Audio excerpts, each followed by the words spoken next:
Hello, my name is Blair Spence, and today we'll be talking about my favorite battle, the Battle of Austerlitz, and in honor of the Napoleonic movie. Alright, let's begin. Since the French Revolution, Europe had been at war for a decade, and during this chaos, one man from poor Corsican nobility rose to become Emperor of the French. His name was Napoleon Bonaparte. The Prime Minister of Great Britain, William Pitt the Younger, had organized a third coalition with Austria, Russia, Naples, Sicily, and Sweden against France and its allies. The allies' plan was a joint offensive against France with a Austro-Russian army being the main attack, where they would cross the Rhine River and attack France. But Napoleon got wind of their plans and moved his Grand Army, which was stationed at Calais, to the Rhine River, where he would face the Austrian army under the command of General Mack, who had prematurely advanced against Bavaria, who was a French ally, and Mack's army was now dangerously isolated from the other allied armies. Napoleon ordered Marshal Murat to make a feint attack through the Black Forest, while the rest of the army advanced and enveloped Mack's army from the north, and his fast-moving corps quickly surrounded Mack's army. And despite desperate fighting, the Austrians couldn't break out from the trap, and Max was forced to surrender at Ulm on the 16th of October, with 60,000 soldiers from Mack's army now becoming POWs to the French. This was a devastating blow to the coalition, and Russian General Mikhail Kutuzov, who was an experienced and wary commander, and his army was exhausted after a 900-mile march from Russia, ordered his army to retreat, and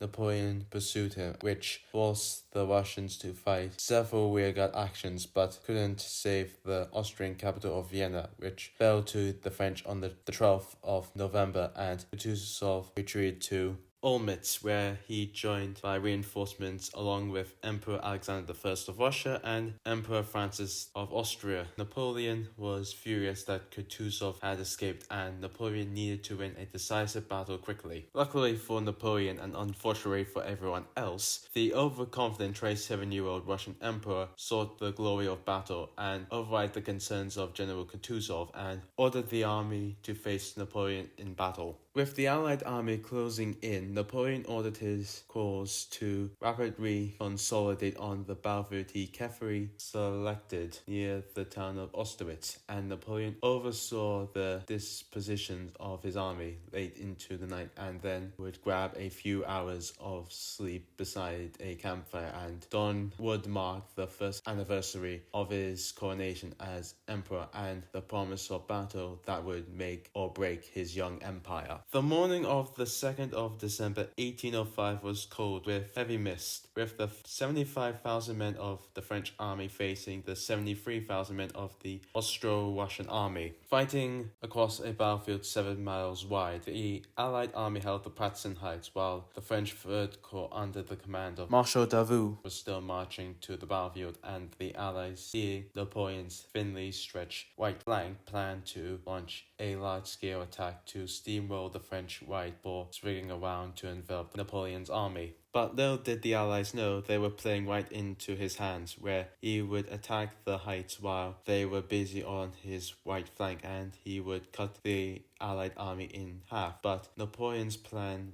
relied on the speedy arrival of Third Corps to his right and a perfect timed counterattack. The battle began around 7 a.m. as the Austrian troops clashed with the French troops defending the village of Tilsit. In the face of overwhelming odds, the French fought stubbornly and bravely, but were pushed back. But the Allies didn't carry out their great enveloping attack. They instead did nothing because of the morning mist, and the late arrival of orders had led to confusion and delay, and it took another hour before the Allies sent 3 Russian columns moving to support the Austrians. Soon, fierce fighting erupted around Austerlitz village and the castle. But Marshal Davout's corps arrived to strengthen the French right wing, and at 9 a.m. we took Austerlitz from the Allies, but driven back by Austrian hussars. But 2 more brigades from Third Corps reinforced French troops at Austerlitz. As the morning mist cleared, Napoleon saw the Allies' troops had attacked his right flank and were moving off the Pratzen Heights, and ordered Marshal Soult's 4th Corps to begin their attack. The Allied High Command were surprised by 2 French infantry divisions, which were hidden by the mist, heading towards their center. General Kutuzov was forced to hurriedly organize a defense of the heights. 2 hours of bloody fighting followed, and due to rapid musket fire, both sides were running low on ammunition and, to save ammo, launched bayonet charges. By 11 a.m., the French secured the heights. Thanks to their training and discipline, they had driven a deep wedge in the Allied positions. In the north, the Allied and French cavalry clashed, which became a massive cavalry battle. While this was going on, General Bagration's advance guard captured the village of Bolnitz, but was halted by French cannon fire from the Santon Hill. A decisive charge by 6 French heavy cavalry regiments pushed the Allies back, which allowed Marshal Lannes' 5th Corps to move forward and seize Austerlitz and Hook. The Russian Imperial Guard, under the command of Grand Duke Constantine, sent his last Allied reserve in a desperate attempt to recapture the Pratzen Heights. As the Russians' Guard cavalry charged, they took the eagle of the 4th Line Regiment after bloody fighting. Seeing this, Napoleon ordered his Guard cavalry to charge the Russian Guard cavalry, and the French beat the Russians after fierce melee between them. Soon the Allied center was broken, and Napoleon ordered his troops to attack the Allied left wing, which was still fighting Austerlitz, which cut off their retreat. General Buxhoffen, who commanded the Allied left wing, now saw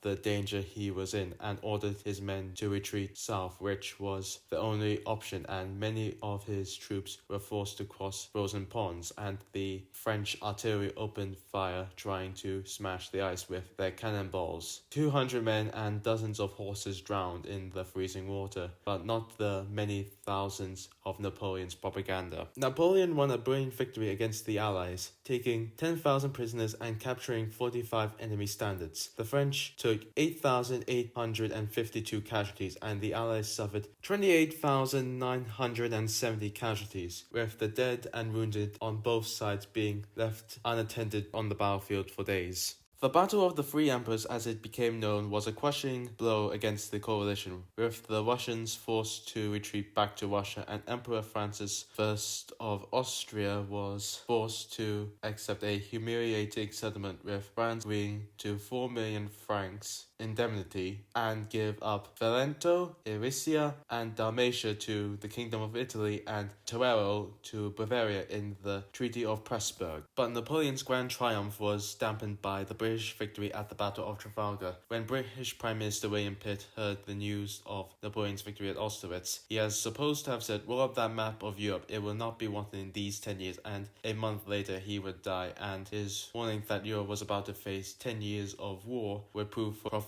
and Europe would finally defeat Napoleon at the Battle of Waterloo some 10 years later. If you like this video, like and subscribe. And how often do you think of the French Empire? See you next time.